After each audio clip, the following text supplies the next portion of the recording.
let's start by thanking all of you for listening to the presentation on the American Chinchilla rabbit.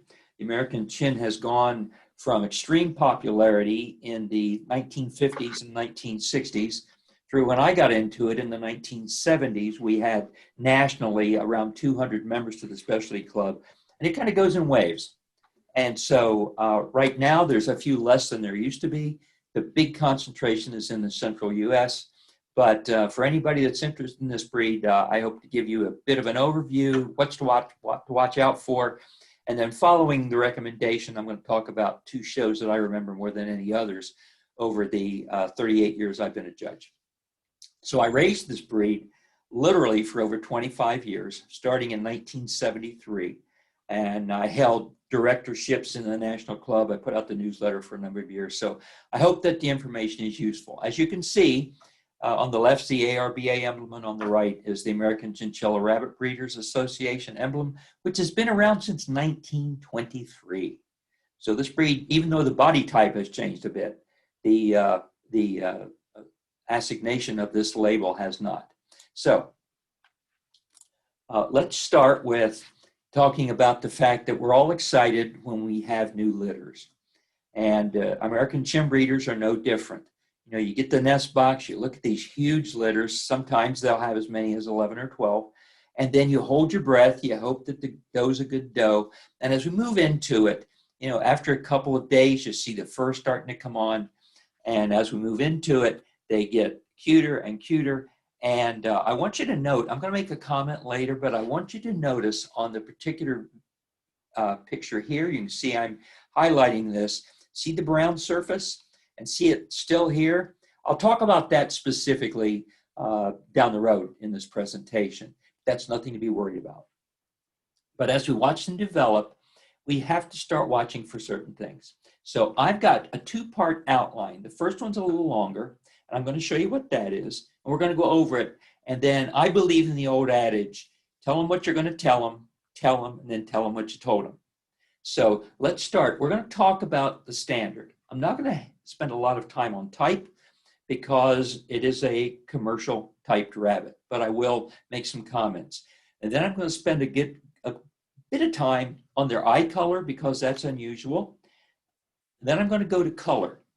Color is 25 points out of 100, but a lot of people, I don't care whether you're a new breeder, an experienced breeder, or even a judge, many times the color of this rabbit can throw people off. And so I want to get very specific, and I hope you don't mind, but I'm going to quote the ARBA standard, the current one, which really hasn't changed a lot over the last few years. So we're absolutely tied to the verbiage. Then I'll talk about what definition is. And in this breed, we talk about ring definition and ring color. So I'm going to define definition per se, talk just a minute about the agouti structure, although we all know that the chinchilla agouti structure is the same as any agouti structure, except for coloration. Then I'm going to talk about that ring for a few minutes, and I'm going to show you an assessment of how we look into the ring and we actually have a good idea what we're looking at. And then following that, I'm going to, in the end of the first section, which is the longest section, I'm going to comment on wide band and brown coat in the youngsters. So let's start with commercial type. I don't need to spend much time describing what commercial type is to you folks. On the left is a New Zealand, on the right is an American Chinchilla. You can see the top lines, you can see the balance, you can see the amount of bone. What we're talking about is two rabbits that have exactly the same mature weights. The bucks are 9 to 11, the does are 10 to 12. And along the way, they do develop the same. We all know we're looking for a nice rise on the top line, behind the head, no visible shoulder, and almost no visible neck, deep, wide shoulders, tapered wider going through the shoulders and the hip, deepest points the middle of the loin, smooth transition all the way to the table. We're not looking for pinched, we're not looking for undercut, we're not looking for chopped. I don't need to explain these terms. Most of you know what a commercial rabbit is. So just to tip of the hat to the fact that that type is commercial type. Now, I do want to give a few minutes to eye color. Why? Because it's often misunderstood. Most American chins have brown eyes. That's the one that's preferred. Dark brown is preferred, but the standard is very uniquely specific in this particular breed. It says that you can have eyes that are brown or blue-gray or marbled. Now, I want you to think about that for a moment, because if you do a matrix, marbling can either be brown eyes or marbled blue eyes. This allows for 4 different representations. I want you to understand, too, that often we talk about the fact that we have the standard chin, the giant chin, and in between is the American chin.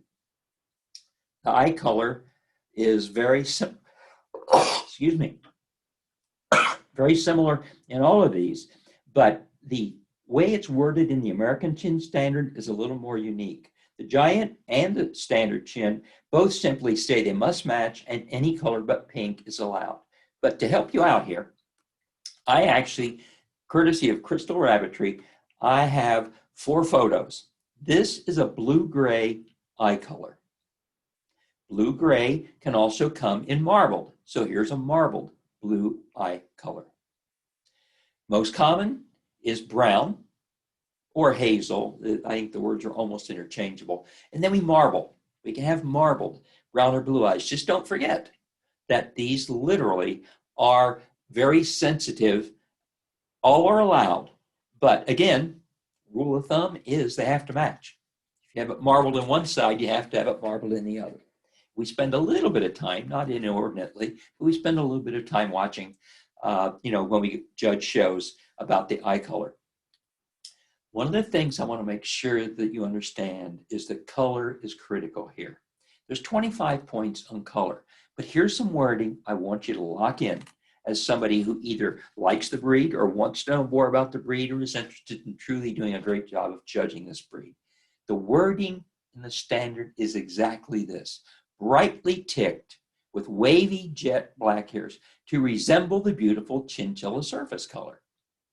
Now, that sounds, we know what brightly ticked is. We know what wavy jet black hairs are. But have you ever seen a true chinchilla? Now, I'm not talking about this little guy necessarily. He's kind of a designer. But do understand, while we love to make colors with rabbits, that's the same thing with chinchilla breeders. I'm going to show you some in a minute. But it says it's to resemble the real chinchilla. So if you'll look at these, this is the real chinchilla color. You can see that it's dark. There's contrast, a little bit of white showing through. But the ARBA standard says it's to resemble a real chinchilla. And most of us have never really seen any, so I thought I would at least put up a couple here in this presentation. Remember that contrast is the key.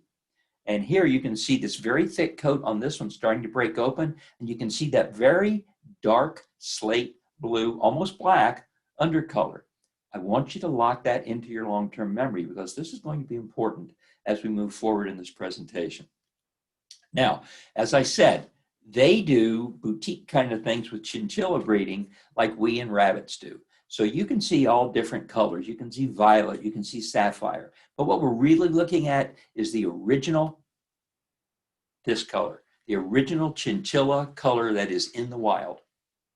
And this is a very great representation. You can see the wavy ticking. You can see the white coming through. The chest is a bit pearl. So anyway, as we move forward, please have this in your mind because many mistakes are made by exhibitors and by judges, I think, occasionally missing the surface color. And surface is what we're talking about. Now, this is a tip of the hat, obviously to ARBA, but I have emphasized, notice that type is 45. So right there, we have almost half. I want you to note that. I'm going to talk about fur in the second part just a little bit, but color is 25. And notice that this is one of the few breeds that actually breaks down the color into undercolor, ring color and definition, and surface color. So that 12 points is primarily what I'm going to be talking about for the next couple of minutes. So 12 points, that's all we're talking about. But yet that 12 points is so essential. You know, they all have written color descriptions, all the chin breeds, but I want to break it down for you. This is the giant chin. The giant chin, same coat, different size, 7 points on surface with 15 total color points. The American, which we're talking about, has 12 on surface with 20 total color points.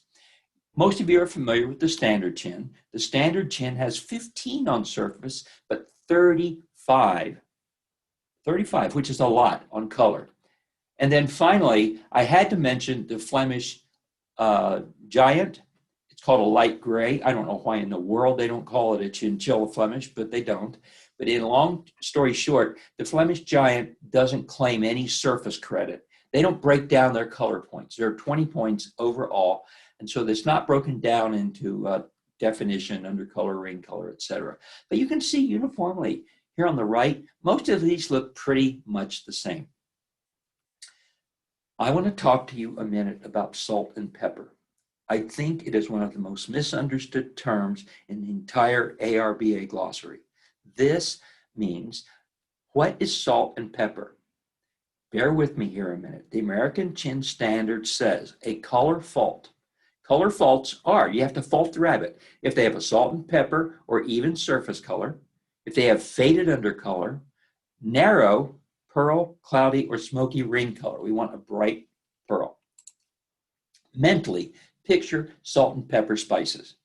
Now, take those spices and picture mixing some salt and some pepper together on a saucer. This is probably what the appearance would end up looking like. So I want you to remember this particular set of colors. Isn't this the color fault that we're talking about? We do not want uniformity or salt and pepper. Bear with me now. Salt and pepper American Chinchilla rabbits. Do you think these are? Compare the rabbits on your right to the slide I just showed you and ask yourself this. How many American Chin rabbits that you have seen at shows have really good type, maybe great dense fur, but maybe have this type of salt and pepper surface? Do you see wavy ticking on these rabbits? No question, these are nice animals. Do you see that?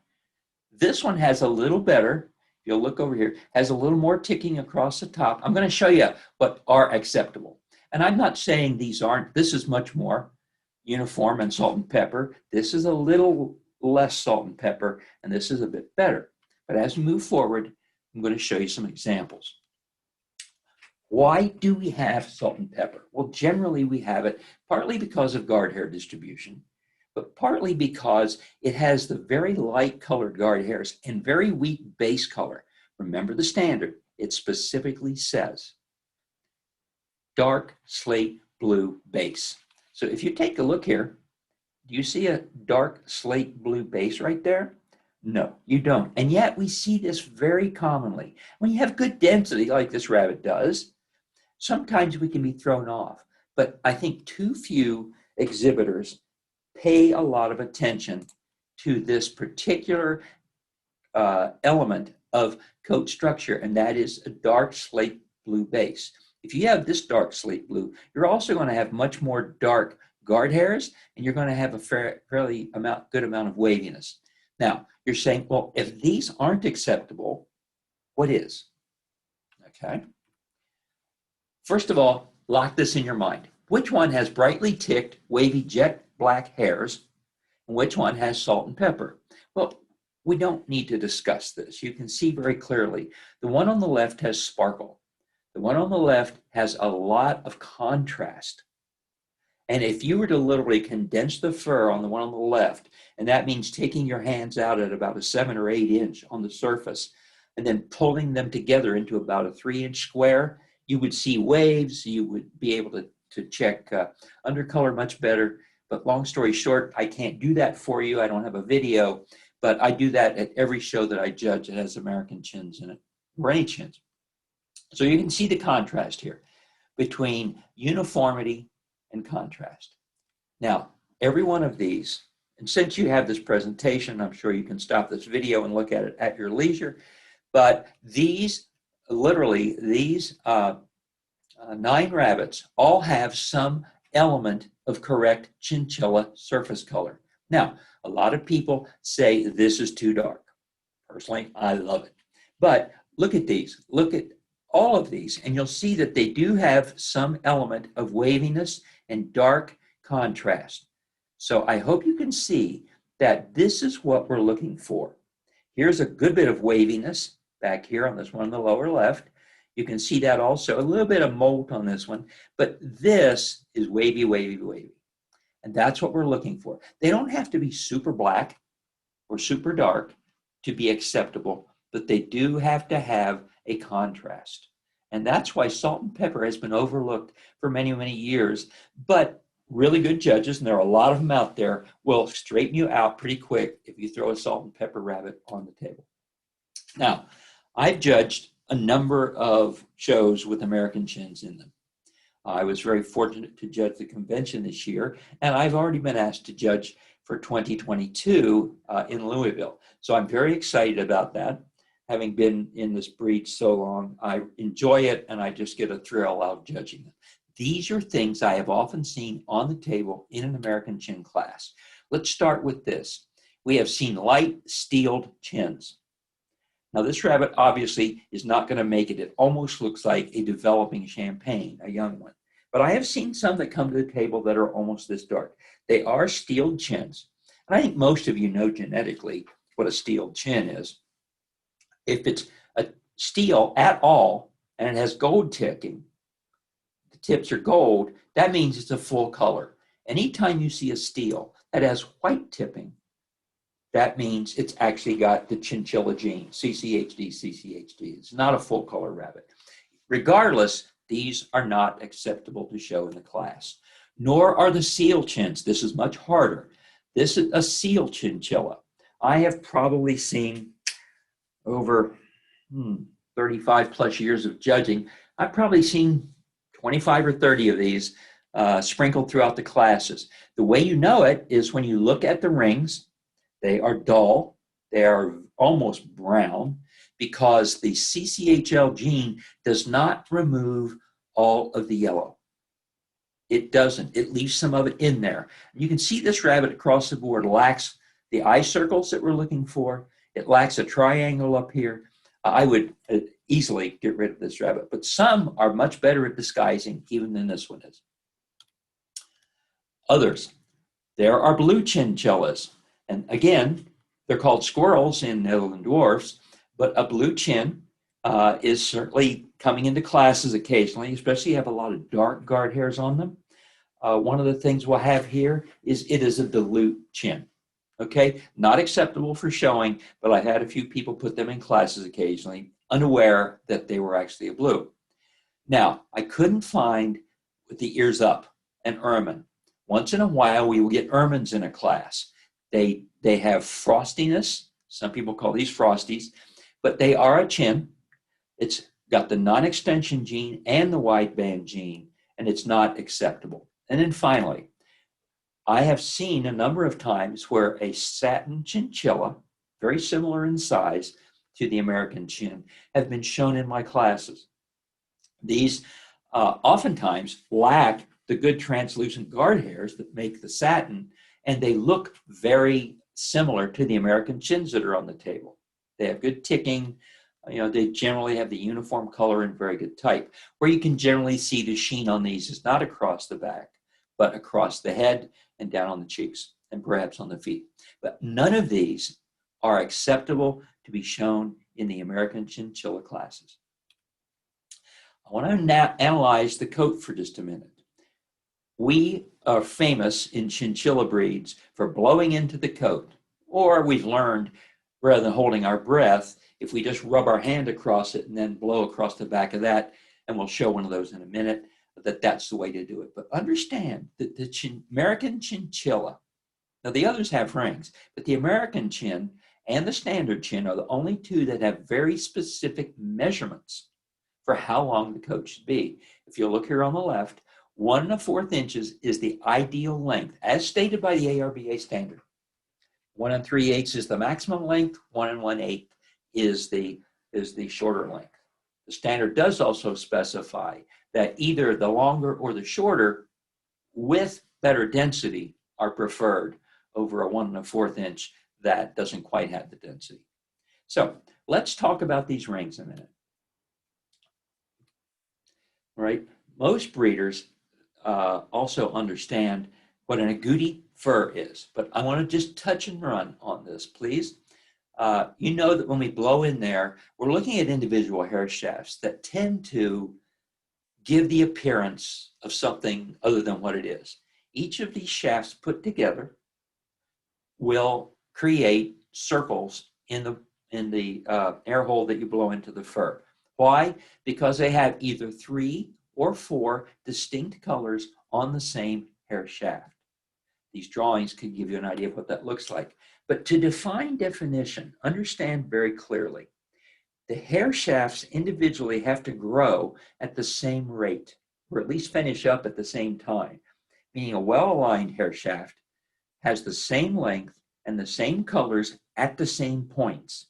And this shows very uniform breeding and very good genetics within the chinchilla or any agouti line that's being used. So definition means how crisp do these colors stop at the same time and change at the same time. I couldn't find all the drawings that I wanted, so these were used in the guidebook in 1981 for the American Chinchilla Rabbit Association. So I'm going to use these because they're still every bit as relevant as then. This is a photo of what I would consider to be the ideal appearance of a ring on an American Chinchilla rabbit. Maybe it could be a little less contrasty, but look at this and look at number 1. Number 1 is what's desired. Clear, light-colored ring or band, clearly defined. The edges are cleanly cut, and the undercolor is very, very dark. On number 2, which you can see right up here, number 2 has a wide white band. Still has the dark center. It still has nice definition. So this ring is a bit too wide. It's representative of wideband breeding. I'm going to talk about wideband a little bit later. And I'm going to explain to you what happens, because likely if I see a chin that has this kind of a coat when I blow into it, if I haven't rolled it over, I can almost guarantee you it's going to have a white undercolor on the belly. Number 3 is the absence of rings. It could be genetic. It could be just muddy. It could be lack of uniformity. No ring definition. Could be the rabbit's going through a molt. Those are all possibilities. Number 4 here. Number 4 is poor ring definition. It has the edges that are blurred. You can see up here. It's not crisp, and the base color is very ragged. Number 5, very good definition. The color doesn't carry down to the base of the circle. But this could be caused by poor density, and this is the pink showing through. See right here? I'll talk about this in a minute. And then number 6, this is the intermediate pearl ring. Is way too narrow. Still has the great undercolor, but this rabbit would show off as being dull. It would not have the contrast we're looking for. This is often a genetic trait that we see in rabbits. And the last 2, often this poor ring definition is caused by a rabbit that's in a molt. We look in, judges see this all the time. The rabbit's in a molt in some places and not in others. These hair shafts are all different lengths. So you should have some white here, and maybe some white here, and maybe some white down in here. So it's a temporary position, but at least we have to know what it is. And finally, number 8 identifies with the picture to the right. Now this might be an agouti that's not chin, but I wanted to show you basically the shade that we actually see in chins sometimes. This is a bad pearl ring, and this looks to me like, I don't see the chinchilla color that I'd like, but this is the best picture I could find for the presentation at the moment. But this is brassy, and you will actually see this shade, even though the outside here may be a little more salt and pepper or crystal. A comment on wide banding. I want you to look at this doe. Look at her closely. Nice top line. She's got good bone. She falls off well. Head size balances the body size very nice. Do you notice she's got a fairly wide eye circles? She's got a little bit more white around her nose, and you can see a lot more white coming through. What is this? Well, when I see one of these, I almost immediately of course, first thing I just blow into it. But what I see is that she has a lighter color surface, still acceptable. What I'm going to make you a bet on is that she has what's called wideband. I showed you a couple of slides ago what a wideband looks like. The white is very wide. We allow in American chins for the belly color to be white or to be blue. This rabbit, I would almost guarantee you, and I don't know the rabbit, I've never had my hands on it, but I almost guarantee you, if I roll her over, she's going to have a white undercolor on her belly, because wideband erases undercolor, not in the surface here, but in the band itself. And this is why they call it a wide band. But since American chinchillas can have a blue undercolor or a white undercolor on the belly, either is acceptable. You can see, even though she's light, she does have a contrast up here. I'm not talking about these two, but back up in here. And she's got a nice darker contrast. You can see the waviness back in here. Nice looking doe, but when I see some like this, I can almost guarantee you they're going to have white undercolor on the belly, which is acceptable. I also want to talk about brown surface rings. Babies, younger ones especially, have brown on their surface. You can see it right along here. You can see a little bit here, even though these are chin rects, mini rects probably. And you can see it here. This happens. It's very common. Don't get alarmed if the first time you have a litter of American chins that some of them have the brownish tinge. It will go away by about 3 months. Now, the DQs for this breed do say that you have to DQ them for extreme brownish tinge in the ring color. Now, we do have what we call a brassy tinge, and I may see that sometimes in juniors. If I see it in seniors, it's not good. So I would fault it heavily in seniors, but I allow juniors, and I think many judges do, even with this brassy tinge, to get through pretty much unscathed, because this is just part of the development process. And some strains tend to have more of it than others. But do understand that in younger American chins, it's not uncommon to have a brown surface and a tinge to the rings. Second part of the outline, and I've got probably 2/3 or more of the presentation done already. But this is part 2. I want to talk about the fur for just a minute because it is unique. Now, if you don't think it's unique, listen up, all right? It's unique from most other rabbits, especially rabbits its size. And then I'm going to talk a little bit about variations in how we see the chinchilla gene, and then I'm going to end with a couple comments on my favorite shows.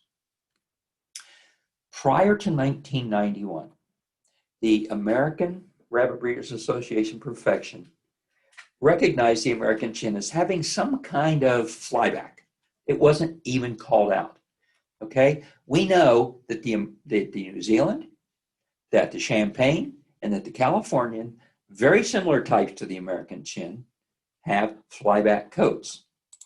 Now, one of the things that I know, because I was on the standards committee at the time, is that the ARBA from the 1991 to 1995 standard described the American chin as having a flowback, which is not a term we hear very often. When stroked against the grain, that's because the coat is longer than most of these other coats.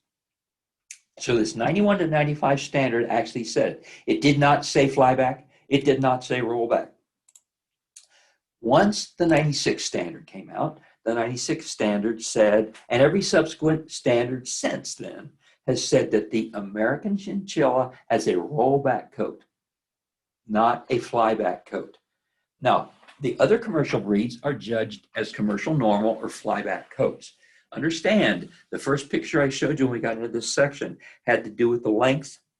Longer coats, especially relative to the body size, tend to cause the coat to roll back. So please watch out for American chins when you're judging or when you're raising them, because many of them have the shorter coat and they fly back.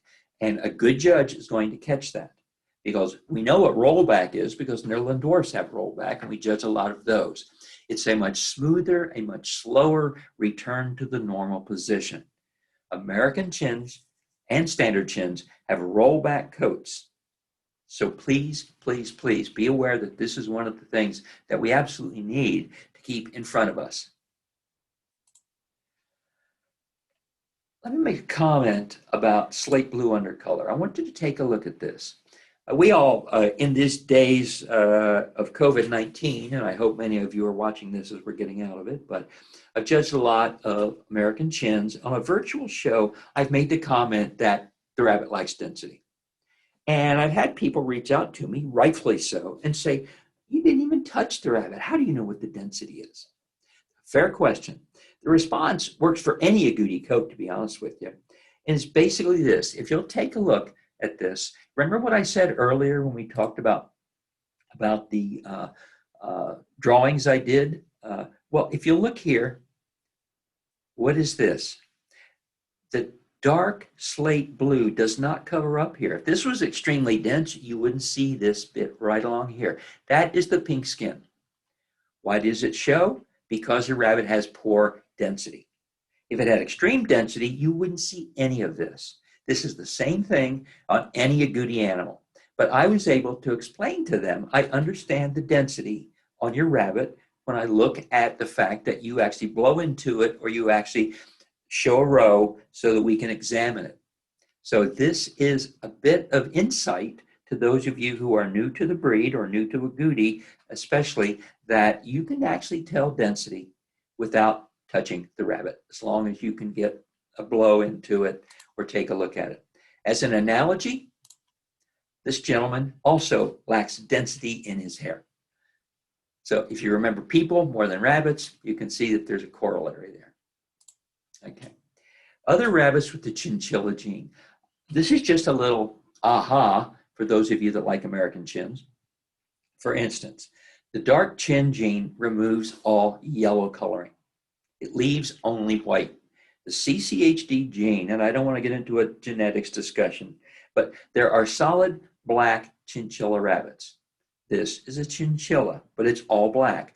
The coat is dull. Why is it dull? Because what people don't realize is that every hair shaft is generally painted as it's being built within the animal.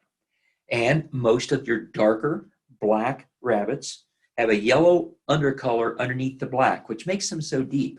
But when the chin gene erases that yellow undercolor on each hair shaft, which you'll never see anyway, it makes the coat much duller. So dull black, I mean, these could get by in any breed that has black, but they won't be crisp and they won't be dark because there's a chinchilla gene here. Also, you may well be aware that we have some beautiful rabbits with white and they're in tan pattern. They are called silver martins. Silver martins are simply a chinchilla rabbit that has a tan pattern. The white gene, as pretend this was an otter, but at the otter, there would be tan everywhere. The tan's gone because the chinchilla gene erases it. And an interesting thing, one of the people that does this is the well-respected Judge Tex Thomas, but many people raise standard chins and silver martins and often cross them. How can they do that? Well, the genetics is the same. The tan pattern just carries as a recessive. Offspring often can compete in different breeds because they are similar type and they are similar in size. So this is a very compatible, if you're looking to have two breeds that you can use together and show in different breeds at the shows, this is a nice compatibility mix. My favorite American Chinchilla experience. I'm going to go way back. There was an American Chin Specialty Show held March 1st, 1975 in Goshen, Indiana. At the time I was living in Fulton, Illinois. I had only been into American Chins a couple of years, and I was finally learning what I was looking to raise. Our second child was due March 2nd, one day later. So my wife was pregnant, and the distance from our home in Fulton to Goshen was about 250 miles. We talked to the physician, and he didn't think the baby would arrive as early as was predicted. I had a dynamite 6'8" buck, and he was set to go. Color was right, fur was right. I wanted to attend badly. I'd never been to a national competition, and I had some friends in the area that were going to this. So, talked to my wife, who pouted and was not real happy. We all crossed our fingers, and rather than send the rabbit, I attended. Eventually, I got the best opposite sex and a best fur. Our son was born a week later on March 8th, and I breathed a sigh of relief. as of we sit here in 2020, he was born and he's now 45. I still have that trophy. I still have the same wife and we have a big family now, but at the time it was a bit touch and go. And trust me, every March 8th, I am reminded of what happened 45 years ago. Was it worth it? If you're a rabbit breeder, you can answer that for yourself. Okay, my favorite judging. In 2008 in Louisville, Kentucky, I judged the American Chin rabbits. It was a great experience. It was very tense. The Midwest, back then and even now, holds some of the best American Chinchilla herds in the country. There were well over 100 rabbits. It was a very competitive time. Competition was fierce, and I remember at the end, I had 6 rabbits that were all dynamite. Well, you swallow hard, you give it your best shot, and you go. At the time, I remember, these people are both still officers in the American Chinchilla Rep Breeders Association. Over 100 rabbits. I think Marv Richardson won. I think Walt Reichert was best opposite sex. And again, even though they're going back 12 years, these both are still active in that club. And they are active in rabbits all over the Midwest here. So those are my 2 favorite remembrances. As the cartoon says, that's all, folks. These are 2 beautiful ones that actually I had raised years and years ago. And I really like the looks of them. I like the ticking. I like the body types. I like the bone. Buck on the right, doe on the left. Anyway, I am now open if you have any questions that you'd like to ask about the American Chinchilla rabbit breed. That's my presentation.